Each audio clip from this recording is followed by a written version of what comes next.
But honestly, like the reason why we're in this position altogether is just because the company never came to the bargaining table in good faith. They never put across any proposals that any rational union would accept. Just like a clear erosion of everything that we had gained, in previous contracts, the last contract that we had.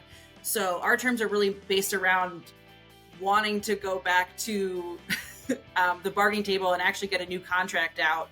And that requires the company to actually be willing to compromise, be willing to accept anything other than their proposal. So a lot of our demands are just really about getting back that contract and actually getting back to real bargaining, not just, like the kind of almost like show that the union busting law firm puts on, which wastes everybody's time and doesn't get anything done.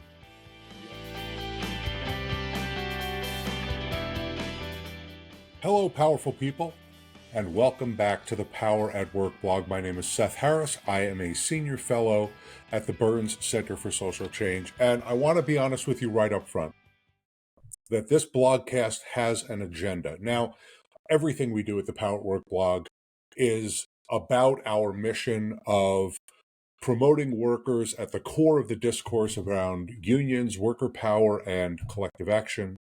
But this blogcast has a very particular agenda. Some of our blogcasts are just for your entertainment. Some of them are to convey information or to maybe help you in a fight that you're fighting in your community. The goal of this blogcast is to make sure that a very important worker struggle and the workers who are fighting in that fight does not slip from the consciousness of our community. This blogcast is about the 18-month strike against the Pittsburgh Post Gazette and the workers who are engaged in that strike. We'll talk with two union members, two union leaders from the Newspaper Guild of Pittsburgh about their contract demands, how they're keeping their union siblings motivated, and why it's crucial for journalists to have a union. They're in a battle for their economic and professional lives. We don't want you to forget about them. I don't think you have, but we wanted to give you a little reminder here. But before we get to our conversation, you should know that the Power at Work blog is a proud member of the Labor Radio Podcast Network. The Labor Radio Podcast Network brings together more than 100 labor radio shows and podcasts from all across the country, very diverse group of presentations and content. To learn more about the network and to find other phenomenal shows, labor radio shows and podcasts, please visit www.laborradionetwork.org. And if you want to listen to or download any of the Power at Work blog podcasts, really blogcasts in podcast form, they're available for streaming and download on Spotify, Apple Podcasts, and Overcast. Just search Power at Work. You'll find us there. And when you find us, and while you're listening to us, how about you hit it hard, the 5-star rating, so that will help other people to find our content, and it will let them know that people like you really appreciate it. They'll be grateful. We will be grateful as well.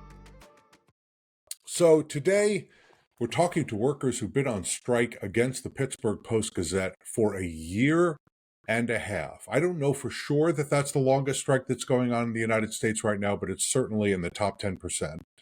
And we're going to discuss how they've kept their strike going and what they're fighting for. You'll hear about how union members have been supporting one another throughout the strike, including the creation of a strikers' newspaper, the Pittsburgh Union Progress.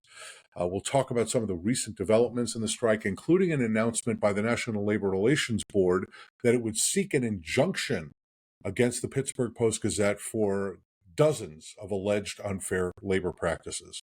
And we're going to hear about the importance of protections and benefits for workers in industries like journalism that have been disrupted and where workers face, I think it's fair to say, an immense amount of uncertainty.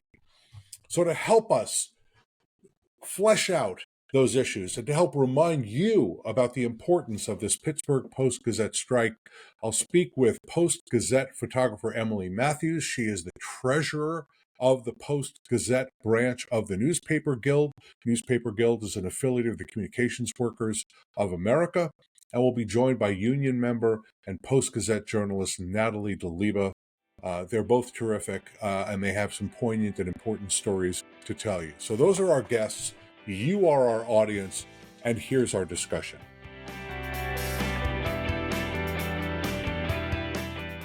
Well, thank you so much to both of you for being with us today. We're sadly, but also, I think, courageously here to talk about what might be the longest strike going on in the United States right now. And if it's not the longest, it's certainly one of the longest. You've reached month number 18. My guess is that you would have strongly preferred not to be in a situation where you're claiming to be the longest. There's not a lot of glory in that. But here we are, and we want to really dive into it and remind people about why you're in the fight that you're in. And let me also say, this is something that as journalists you know very well. These are the kinds of circumstances that can turn into or be characterized as process stories or sort of big think, what does this mean for the labor movement? What does this mean for the newspaper industry? What does this mean for blah, blah, blah? And the people can get lost in that kind of a story. Of course, never in an article that either of you ever would have written. But I really want us to remind people why it is that you went out on strike against the Pittsburgh Post Gazette 18 months ago. So, Emily, let me start with you. What precipitated the strike a year and a half ago? Four of the production units that are also at the Post Gazette, they lost their health care. So they went on strike actually before we did.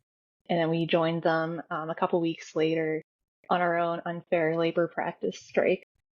And we did that because in our 2017 contract expired and the company imposed conditions on us in 2020. And instead of negotiating in good faith, they imposed these conditions on us and we took them to court. And that is why we went on strike for our unfair labor practice. Yeah, so still an unfair labor practice strike. Yes. Yeah. Correct. And Emily, I'm sorry, Natalie, let me come to you on this. So what, for you and the other members of the union, your coworkers, what were the biggest issues at the beginning of the strike? What were you most focused on that you wanted to see addressed in addition to the unfair labor practices?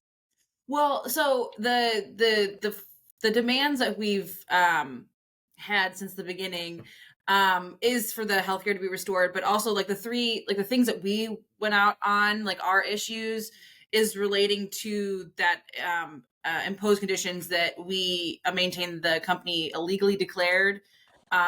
So what we're asking for is our 2017, the contract that expired in 2017, to be back, to be reinstated, and we bargained from that point. Can I just ask, is the cat picketing in front of the camera? Is that what's happening? I'm not. That cat needs a picket sign. Anytime I'm talking to someone for more than a minute, he likes to be involved. He doesn't talk himself. He just wants to be part of the action. So we want the 2013, 2017 contract restored. So we're actually working from conditions that was collectively agreed to. And that would also kind of predicate the lifting of the imposed conditions. But honestly, the reason why we're in this position altogether is just because the company never came to the bargaining table in good faith. They never put across any proposals that any rational union would accept, just a clear erosion of everything that we had gained, in previous contracts, the last contract that we had. So our terms are really based around wanting to go back to the bargaining table and actually get a new contract out. And that requires the company to actually be willing to compromise, be willing to accept anything other than their proposal. So a lot of our demands are just really about getting back that contract and actually getting back to real bargaining, not just, the kind of almost show that the union busting law firm puts on, which wastes everybody's time and doesn't get anything done. Yeah. So Emily, have the union's demands evolved since the beginning of the strike, or is it all just about getting back to the 2017 agreement and actually getting some back and forth with the company? No, we've put new things on the table for the company to look at. We've made several concessions, and the company just will not budge. They think their imposed conditions are the way to go. They think their plan is the way to go, and they just will not see anything different. They refuse to change their minds, it seems, and really negotiations are just, you know, they're like sort of at a standstill when we're in there. We talk and we try to get the lawyer that's in there to talk with us, and most of the time he just stares at us, or he'll look down at his notes and pretend like he's taking notes, or it looks like he's doodling. And then he'll just say, "We like the plan that we have. We like our proposal," and that's it. Yeah, yeah. There's a phrase for that in labor relations called surface bargaining, where you pretend to be bargaining, you appear to be bargaining, but you're not actually engaged in the back and forth. That is the definition of bargaining. It's parties are allowed to stick to their positions, but they're not allowed to ignore what the other side is saying to them and refuse to engage with them. So I'm sorry to focus on sort of a negative note, but let me talk about the negative stuff, and then we'll turn to some of the more positive stuff. You've suffered some really meaningful blows that have compounded the fact that you've been out on strike for 18 months. It's hard to imagine something worse than that. But let me pick up on Emily's earlier point that the Guild was not, you both members and leaders of the Newspaper Guild. The Newspaper Guild or the News Guild, I guess it's called now, Newspaper Guild from years ago. The Guild wasn't alone in striking the Post Gazette. There were 5 unions originally on strike. The Teamsters local that represents the truck drivers was one of those 5 unions. But just in the last couple of weeks, I think it is, the Teamsters have cut a deal. Well, it's not, that's sort of, it makes it pejorative. I don't want to make it pejorative. They have reached a settlement with management. And if I understand it correctly, the Teamsters have also agreed to dissolve their union local. So Natalie, as a member of another union, watching the Teamsters local dissolve itself, what effect does that have on you, on your union siblings, on picket lines? How did you and the other folks in the union react to that news?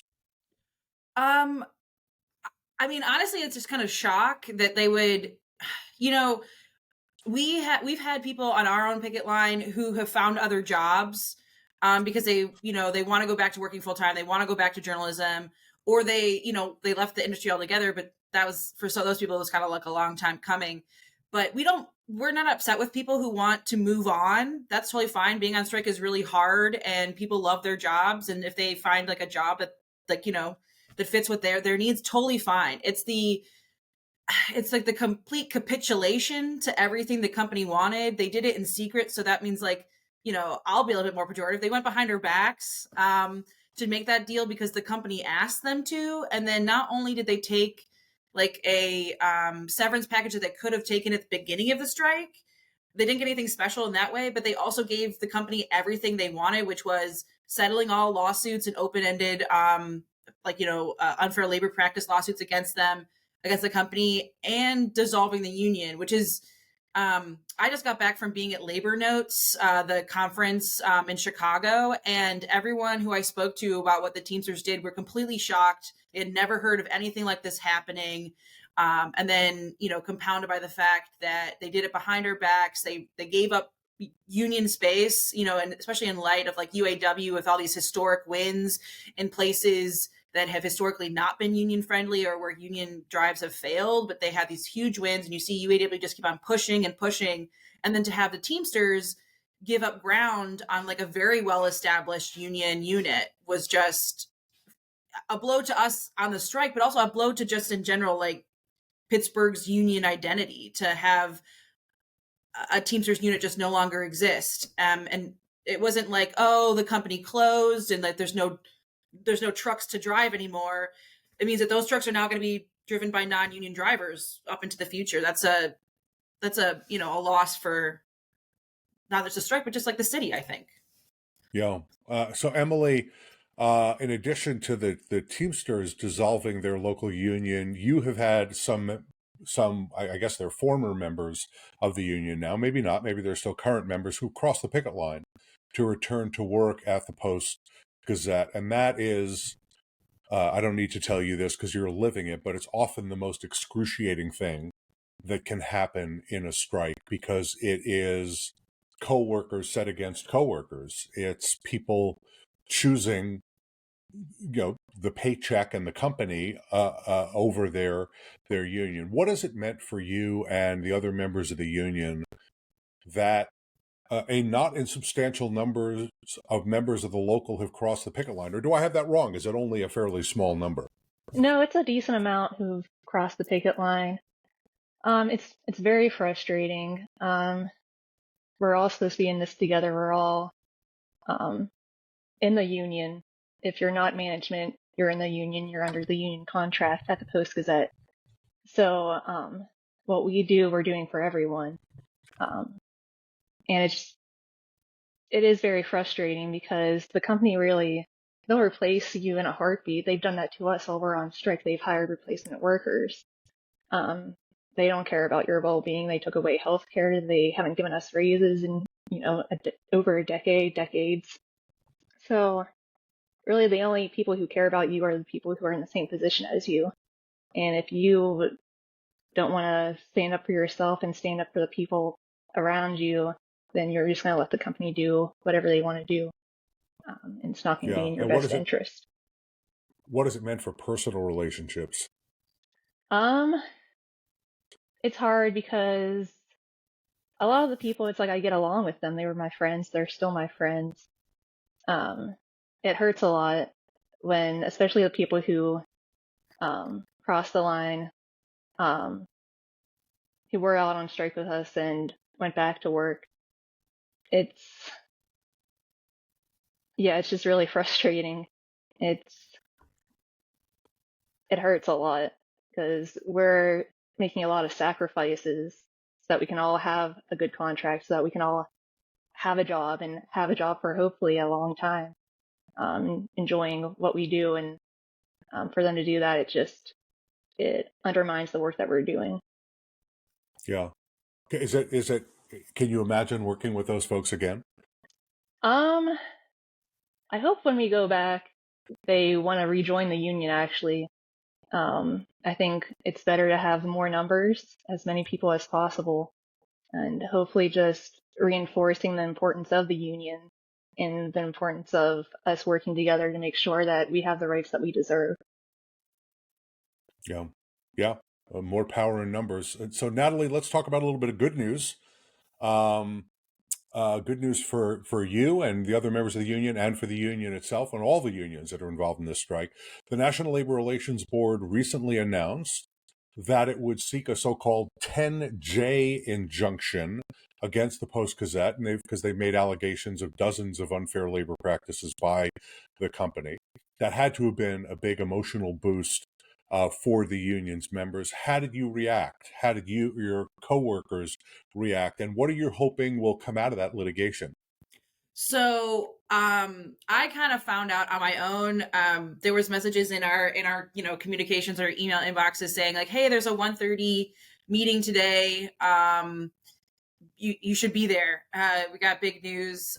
But I was going to be on an airplane during that time. So I had our president, Zach Tanner, tell me beforehand at 1:00 before I got on. And it was like a deep feeling of relief. We've been working toward this 10J injunction for a year at least, or around a year. And a lot of this is kind of like we give the information that we can, how the strike has affected us financially, how the lack of healthcare, because the company did cut off the rest of our healthcare when we went on strike, how that has affected how we've moved through the world, and the anxieties and mental tolls that being on strike has taken on us. So we can give all that information, but a lot of it is the lawyers need to do what the lawyers need to do. The National Labor Relations Board is really underfunded, understaffed. I think there's only 2 lawyers for our entire sector. So a lot of it's just been doing everything we can and then just being told to wait and being told, from back channels or connections, something's happening soon. We can't tell you when or what soon means. And to actually have not only see the light at the end of the tunnel, but the tunnel itself is now appeared for us to enter, and that was just a huge relief. It felt like this is what we've been waiting for, even though it is still kind of an incremental step. We've been given permission for our sector to file the 10J injunction, which is the big step we've been waiting for, the big permission that we've been waiting for. And 10J injunctions aren't granted that often. I think this is only like the second this year, because most companies settle with the people there. Right. That's and right. the fact that the blocks and the Post Gazette haven't is a real outlier. But it also, they prove themselves to be a big outlier in terms of reason, and even like business decision making, because they've spent a lot more money than it would have cost to avoid the strike altogether. It was about a $66,000 difference for all four units. That was like the difference for all of the unit members for the other four unions that it would have cost to pay the difference in healthcare. And I'm sure they spent that a long time ago. On their lawyers, they probably spent security, in the first month, just on the lawyers. Yeah, just on the lawyers. Yeah. So it's a big relief to be able to have the step and know that like we don't have to like have like a concrete thing to pin our hopes on, instead of just like the hope of the hope, you know.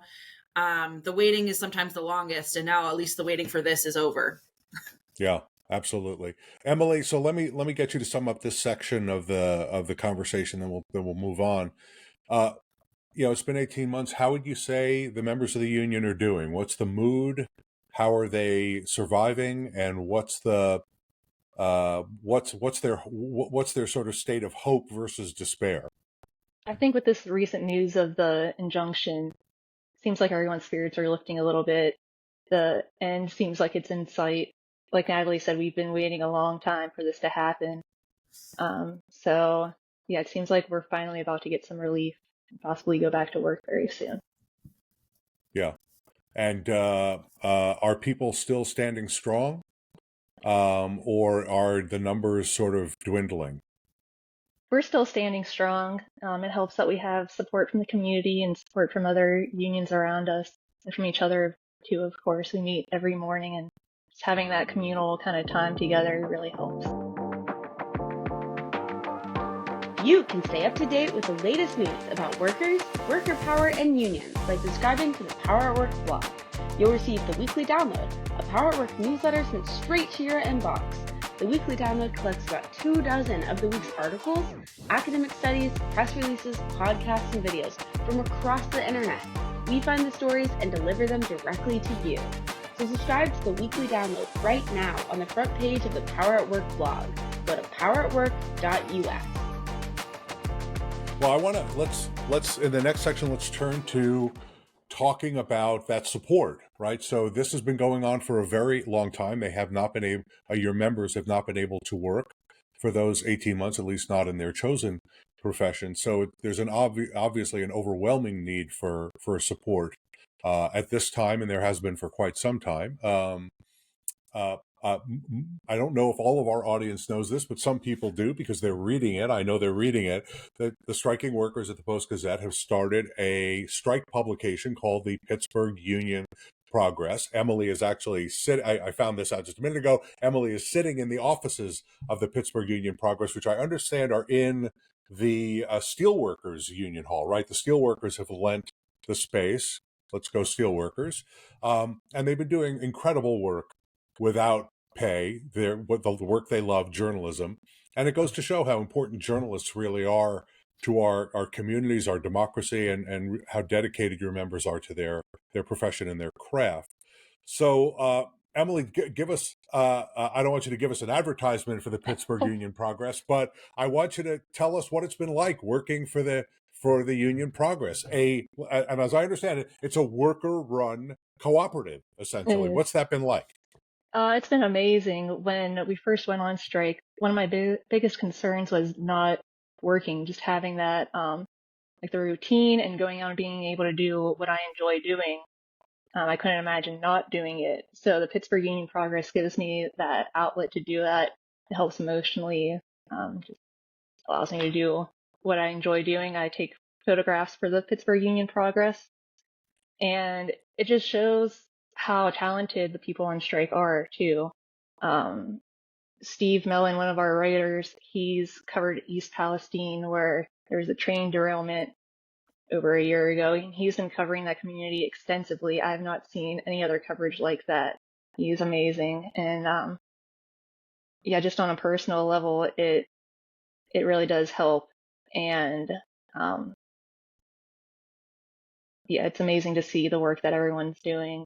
And it shows the community support that we get around the Pittsburgh Union Progress too is amazing. Every time that I go out on assignment and bring it up, people are interested in what it is, and or they already know what it is, and they go, "Oh yeah, I go on the Union Progress every day and keep up with your stories, and we're rooting for you guys." And um, yeah, it shows how important the stories and sharing news is to the community too.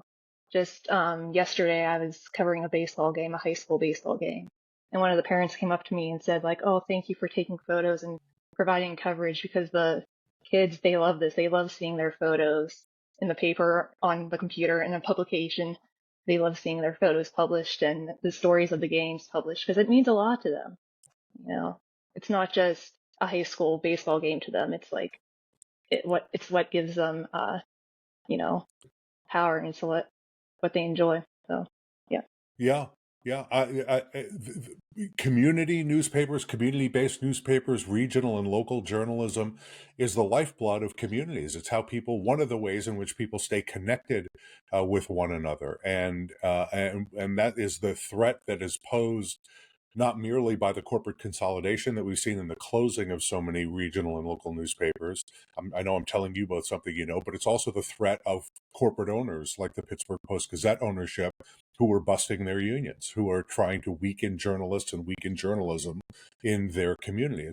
That product is going to be a very different product. It is not going to be as community-based, and journalists will not be as independent as a consequence of it. So the workers at the Post Gazette have also been getting support by a strike fund called the Pittsburgh Striker Fund, and we're going to post a link to the fund in the description of this blogcast. So audience, I'm talking to you, audience, please lend as much support as you financially are able, as generously as you are able, to the Pittsburgh Newspaper Guild and to the other unions, because goodness sakes, they've been on strike for 18 months and they could use your help.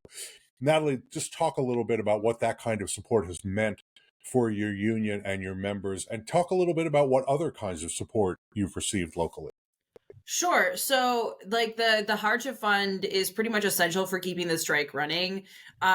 Strike pay is a little bit differential between like CWA units versus non-CWA units.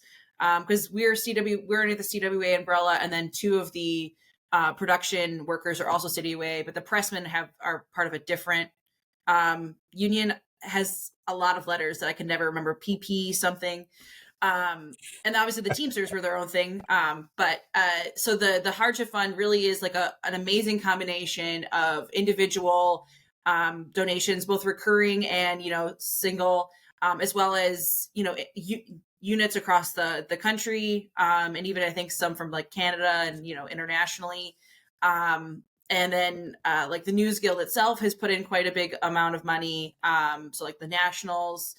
And we also got like an influx of money from the CWA itself when a contingent of us went to St. Louis for the annual convention, and put it to like the grand, all of people gathered for the CWA to distribute quite a large chunk of money to the 3 CWA units there. So, and it really is like that money goes into people's bank accounts to pay their bills. It's helped me pay my mortgage, but also for emergency things. Like I had my furnace broke in December of 2022 after like a storm, and that money helped pay for an emergency, technician to come and fix my furnace so that I could have heat in December.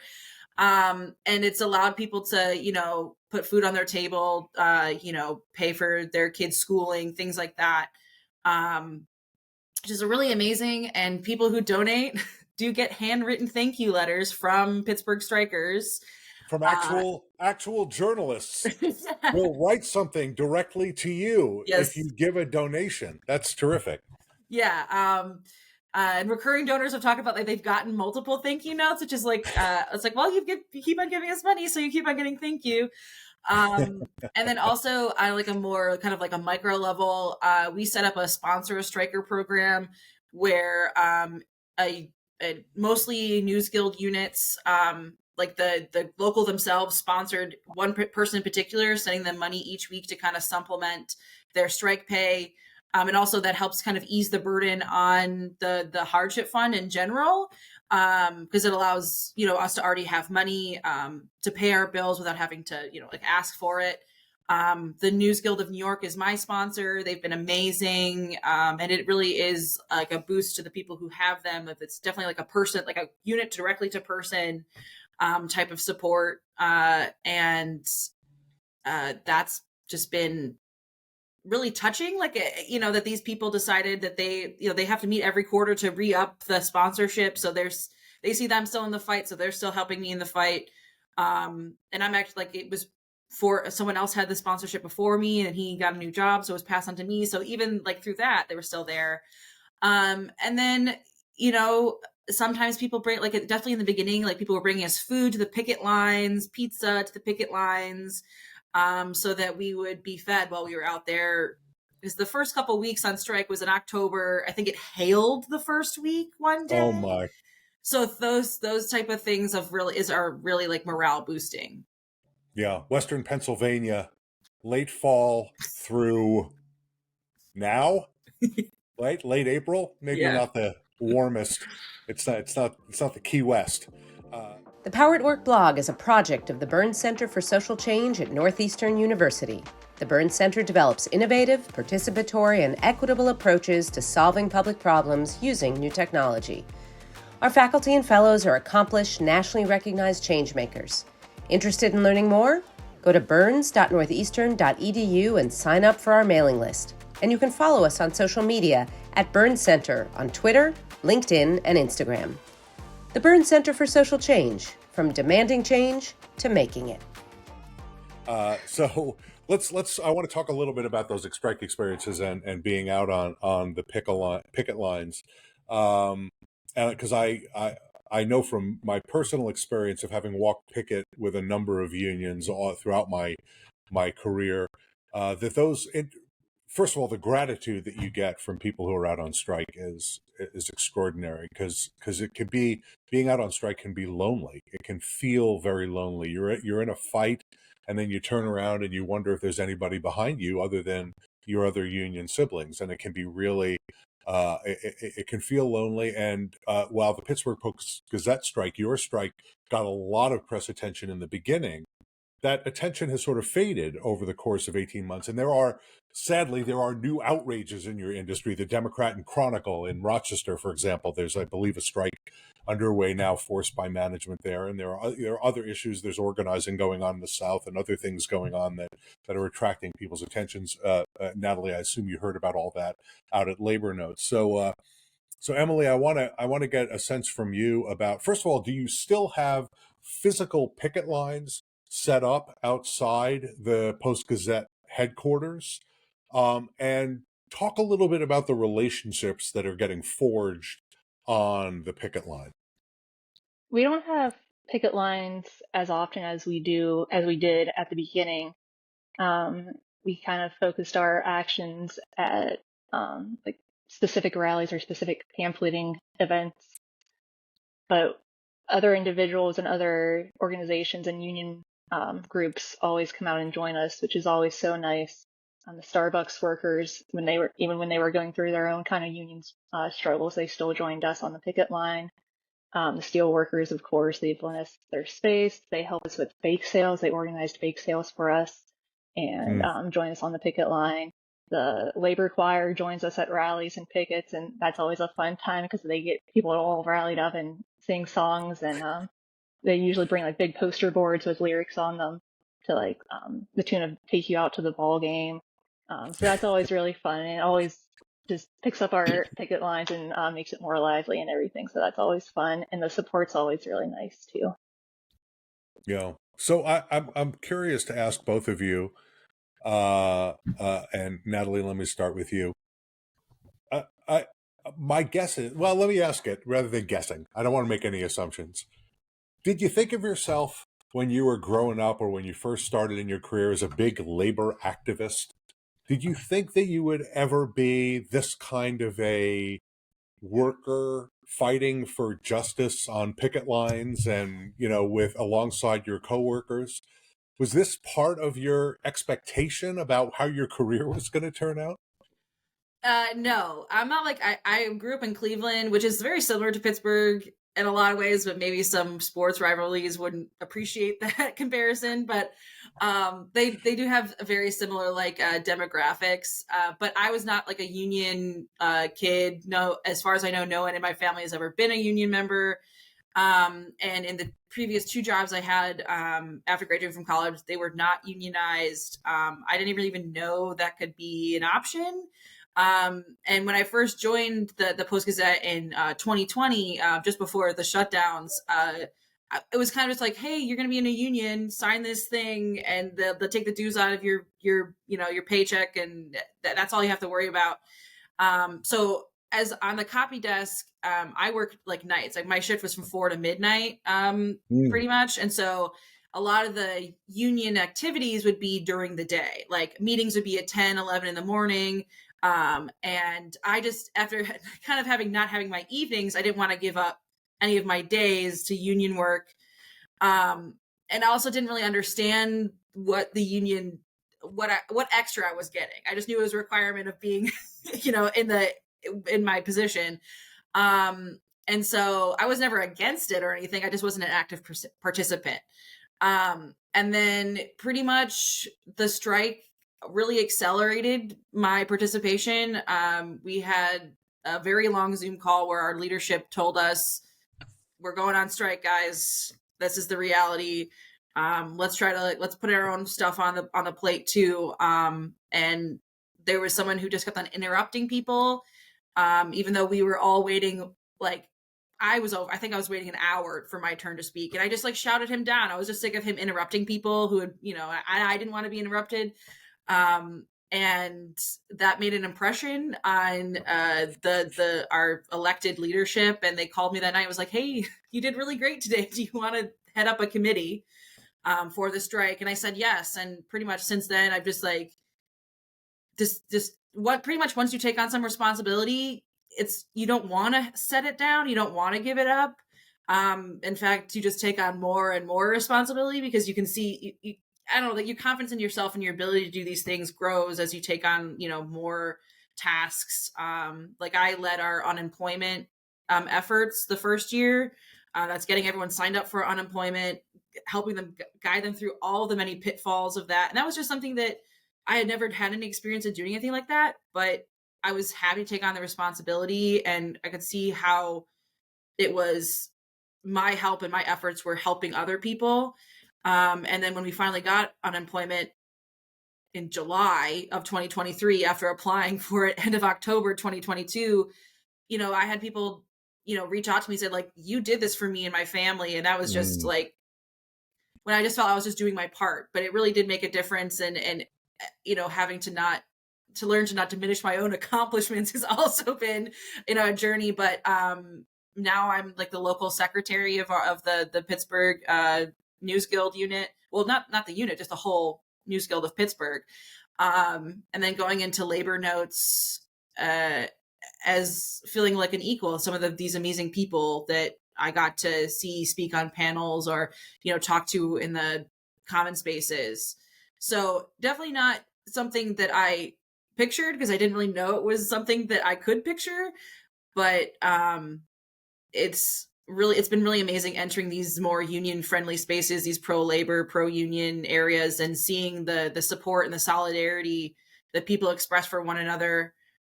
We weren't the only people asking for help at labor notes. There's people who asked us to sign petitions as they were being laid off, or, to let Gannett know that they have support. So truly people are out there asking for help, and people give the help. So yeah, it's obviously no large group of people is not without its problems, but it was very inspiring being amongst those people and feeling like I was amongst peers. So I'm happy that this is, strike is, no one wants to be on strike, but I'm glad that it's taken me here. Yeah. Yeah. And, this is how labor activists get forged. Most people don't start their career saying, I'm going to lead a union, except for, a small number of people maybe who came out of my undergraduate school, which is all about labor relations. But as a general matter, it's people whose workplace experiences teach them the value and importance of a union and solidarity, which is the word that I would put over as an umbrella over everything you just said. But Emily, what about you? When people think about trade unionists, they think auto workers. In Pittsburgh, they think steel workers. Now they think Starbucks workers. They think maybe Teamsters at UPS.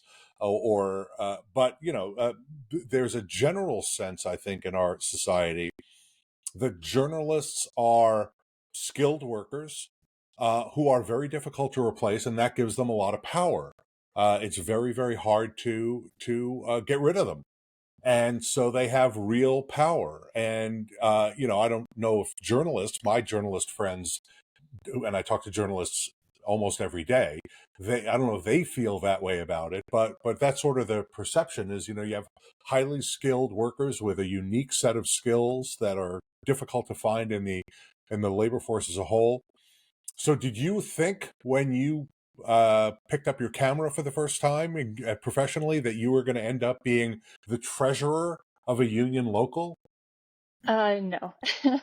My first internship out of college was at a small paper in Ohio, and I signed the union card. I just thought, okay, why not? Like, you're gonna take dues out of my paycheck. That sucks as an intern being paid like nothing, but that's fine, whatever.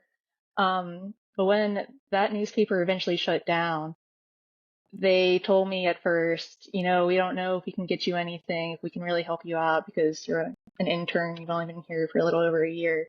But it ended up, they worked hard to get me some severance pay and to help me out, even offer me jobs.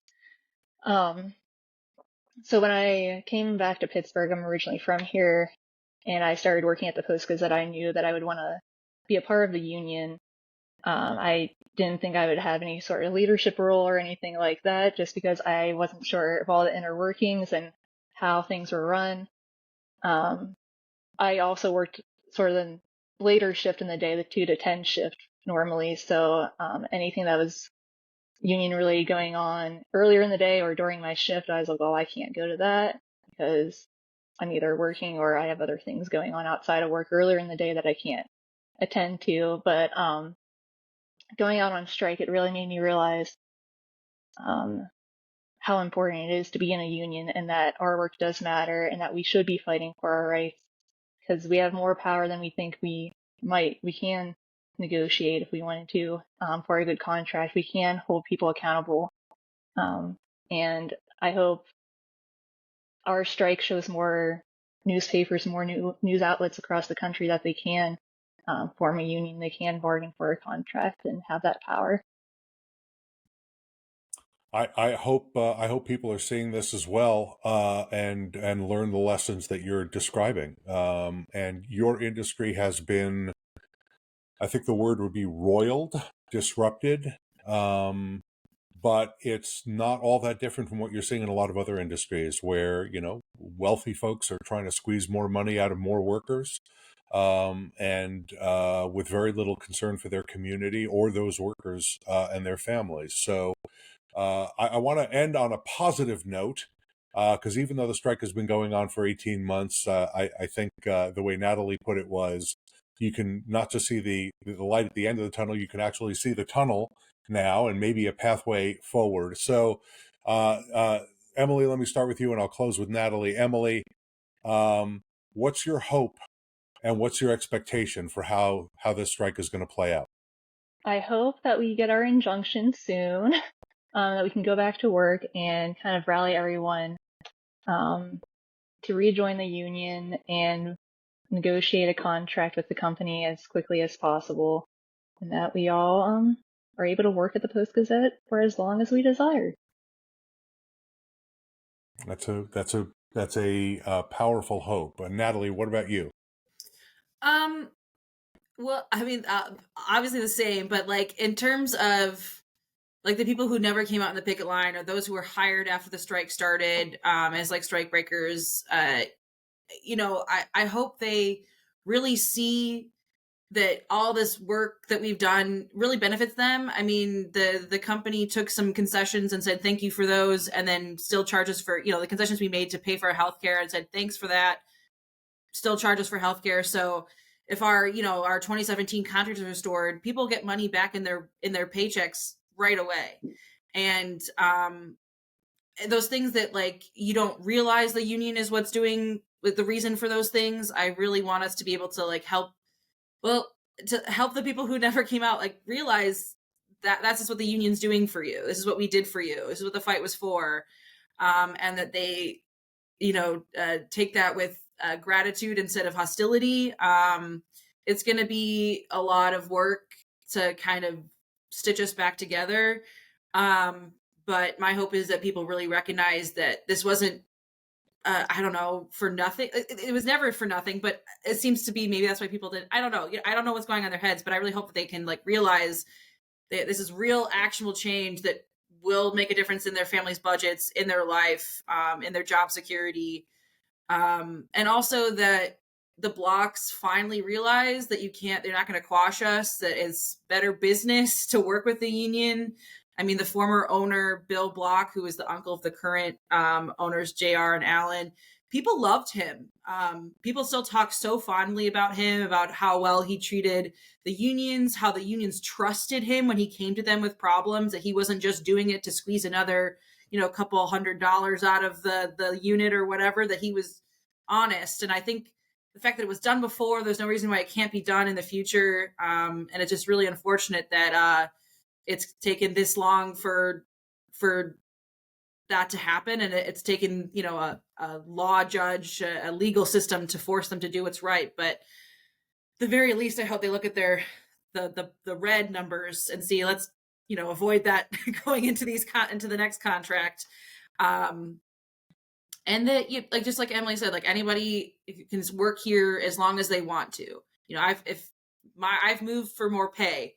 That's why I've left jobs that I still was quite happy at, but I needed, the world gets more expensive. And I would like this position, the Post Gazette to pay their workers so they stay around and build a great career without having to jump around the country in order to pay their bills and, build a family that can be done here in Pittsburgh at the Post Gazette.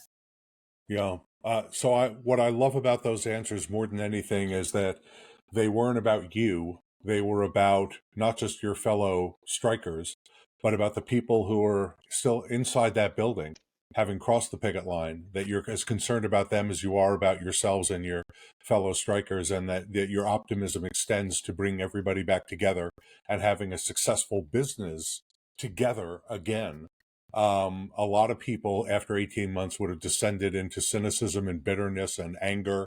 And I know I would have. I mean, I really admire that both of you are thinking in an open way about the future and about people you may be working with in the future, even if they took actions that were detrimental to you in the short term. I admire your humanity, and I admire your not just your optimism, but your values. And so I'm hoping that people around the country are going to see this and lend their support to the Pittsburgh Post Gazette and the Pittsburgh Post Gazette strikers.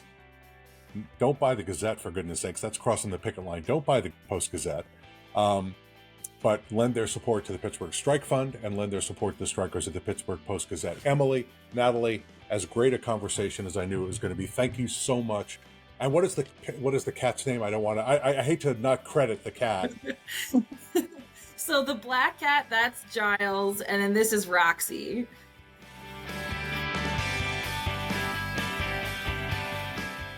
Hey, thanks for sticking with us all the way through to the end. We thought it was very important to bring you the story of the Pittsburgh Post Gazette strikers. They've been battling for 18 months on the picket lines in a tough fight with an intransigent and likely law-breaking employer. There's been a lot of good news for the labor movement lately. There have been organizing victories. There have been historic contracts. There's been success in some public policy spheres. We're seeing new forms of worker organization. We've been able to cover all of that here on the Power at Work blog. But the news isn't all good. It's easy to focus on the things that make us feel good, the successes, or at least the fights that are exciting and new and forward-leaning. There are still workers all across America fighting and struggling to win higher wages, health care, basic workplace rights, and a union. And we don't want to forget that. And these workers at the Pittsburgh Post Gazette are at risk of being forgotten. Because when a strike lasts this long, it's hard to keep it in front of the public. People go on to the next thing. But we can't forget them, and we shouldn't forget these strikers. They're on the front line of a battle with a rapacious employer and you heard how they talked about it, taking away their health care. That was the starting place. It's hard to imagine a less humane action that an employer can take. It can be overwhelming. I get it. There's lots of struggles underway out there. There's lots of issues underway out there. Everything seems really, really urgent. But let's not turn away from the hard ones. Let's not turn away from the ones that don't give us instant gratification. Let's stick with them, and let's stick with these workers. You can lend your support to these workers. We provided you a link to their strike fund, their support fund. We encourage you to support them if you can. So thank you very much for joining this blogcast. You can connect with the Power at Work blog team all over social media. I wouldn't say we're everywhere, but we're all over the place. Let me say the starting place is you don't have to go to another site. Right at the bottom of the blog page that has this blogcast or podcast in it, there's a comment section. Leave a comment. Tell us you liked it. Tell us you didn't like it. Tell us, you had some questions. Tell us you want us to do more or less, or just hit the like button. That's fine. We have a like button. If you just want to do that, perfectly fine with us. But we're also available too on lots and lots of social media channels. We have pages on LinkedIn and Facebook. Just search Power at Work blog. You can find us at Power at Work blog on Twitter, X, and Threads. You can find us at Power at Work on Instagram and TikTok as well. You can find all of our blogcasts on YouTube on the Burns Center for Social Change channel. Take a look there. You can also find those blogcasts here on the blog. You can also find our podcasts here, as well as on the commercial podcast providers that I talked about earlier. Thank you very much for joining us. We look forward to seeing you back here on the blog very soon.